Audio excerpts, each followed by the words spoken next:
Blackwood, Shadow Minister for Forestry and Aged Care. Earlier today, the member for Mandurah offered to write me a speech, but he hasn't delivered it, so I'm going to have to go with my own. So thank you very much for the generous offer. I'll stick with this one. So thank you. So let me begin by acknowledging the significant time and effort that goes into preparing a state budget. To the Treasurer, the Premier and all the ministers, I appreciate the work your teams have done across government departments. I also acknowledge the input from Western Australians right across the state who continue to advocate for better services and stronger communities. This is my first state budget, and I recognise its size, complexity and the many competing pressures you have to balance. There are certainly elements of the budget that deserve to be recognised.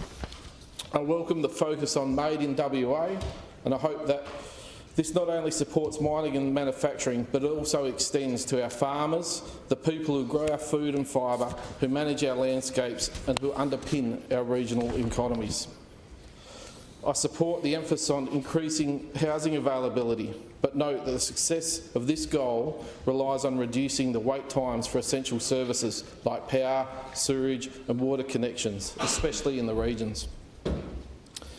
I welcome the investment in telehealth. It has a potential to increase access to medical support and relieve pressure on overstretched regional medical systems. But I urge caution. Telehealth should complement, not replace, locally based face-to-face healthcare, particularly in emergency departments, hospitals and aged care services. And I welcome the ongoing commitment to sport and recreation, particularly in regional WA. Sporting clubs and recreational groups are more than just pastimes. They are community hubs, they promote mental health, physical well-being and social connection. These investments matter. Now, Mr Speaker, as I said, this is my first state budget, so if I've missed something, I apologise in advance. But my team and I have gone through the budget papers, the regional snapshots and the election commitments, and something is very clear. Warren Blackwood has been overlooked. And I'm not just saying this as a new member looking to make a point. I'm saying it because during my election campaign, I had hundreds of conversations with local families, business owners, community volunteers, shires and service providers. Based on these conversations, I know that many of the funding requests I will highlight today have already been raised with the former member for Warren Blackwood, with the ministers and their respective government departments, repeatedly on many occasions. So I'm surprised and disappointed that these priorities haven't been addressed. Today, I want to do two things. First, I want to highlight the promises made but not funded in this budget. Secondly, I want to shine a light on the critical needs that have been completely left out. Now, it's possible that some of these projects are wrapped into broader budget allocations. If so, that's welcome. But I want to make sure that they're on the record, because if they've been overlooked, we need to correct that. So to the government, I ask, for the things you promised, please honour them and make sure they are fully funded. And for the things that weren't promised, but are desperately needed, please consider including them. Because what we're asking for in Warren Blackwood, it's not aspirational, it's essential. We're talking about health, education, affordable housing and road safety, just the basics. Let me start with the promises that were made but were not included as specific line items in the 2025-26 budget. There was $12 million for a new classroom block at Quaramart Primary School, $400,000 for a car park at Denmark Primary School, $1.25 million for the Manjimup Ray Park and Collier Street redevelopment, $5 million for a new Margaret River Volunteer Fire and Rescue Service Station. The following two items were a catch-all in the vision of the South West, Vass and Warren Blackwood, published in February 2025 as election promises. They're going to support for affordable regional childcare services and a commitment to deliver urgent care clinics in the regions to relieve pressure on emergency departments. How much of this was allocated to Warren Blackwood, and is it even included in the budget?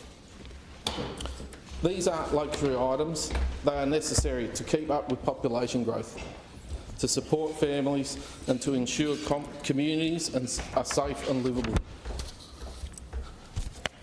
I respectfully ask that these projects are clearly funded and delivered as promised by the Labor government in the lead up to the 2025 state election.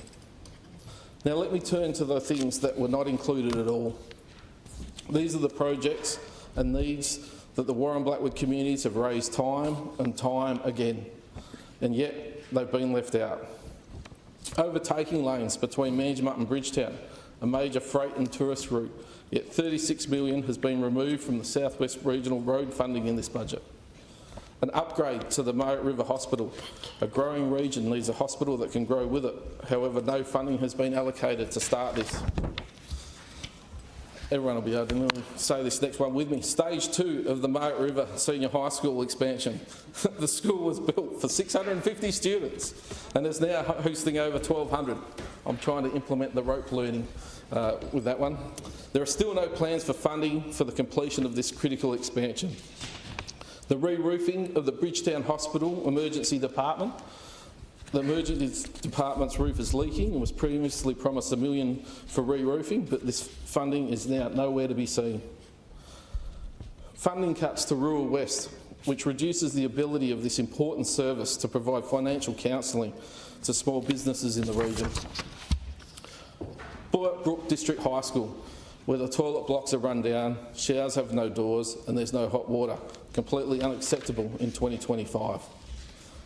Bullock Brook Recreational Centre, not fit for purpose and increasingly unable to meet community demand.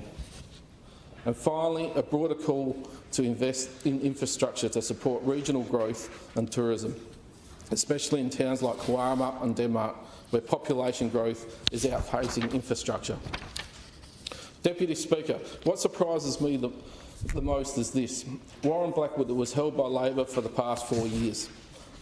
During that time, the former member made many visits and spoke often about advocacy and representation.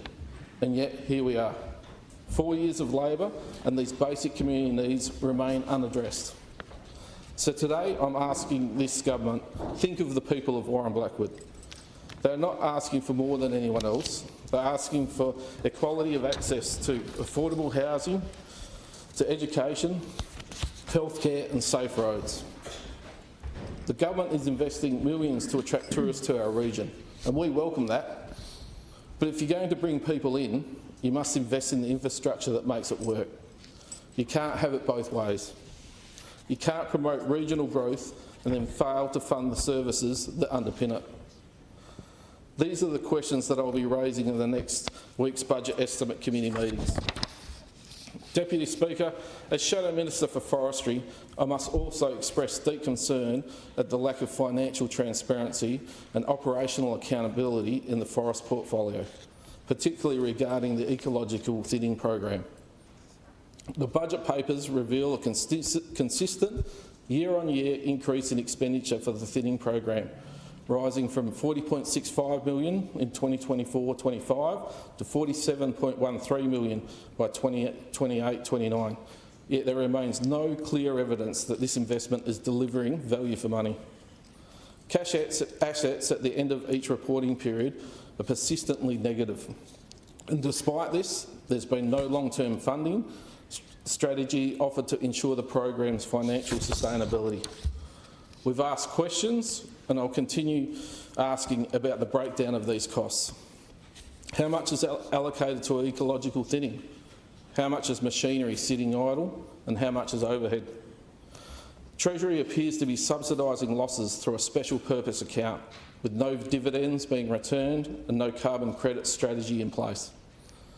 We've also seen staffing levels increase despite the reduction in native forest operations, which should logically result in a workforce restructure. And the Native Forest Transition Program, including grant allocation and COOP selections, remains riddled with a lack of transparency. Deputy Speaker, this isn't sustainable forestry, it's financial guesswork dressed up as policy. If we're serious about forest health and fire mitigation, then this program must be made transparent, measurable and accountable to taxpayers. As Shadow Minister for Aged Care, I also need to speak to what is becoming a crisis across the state. Aged care facilities are at capacity.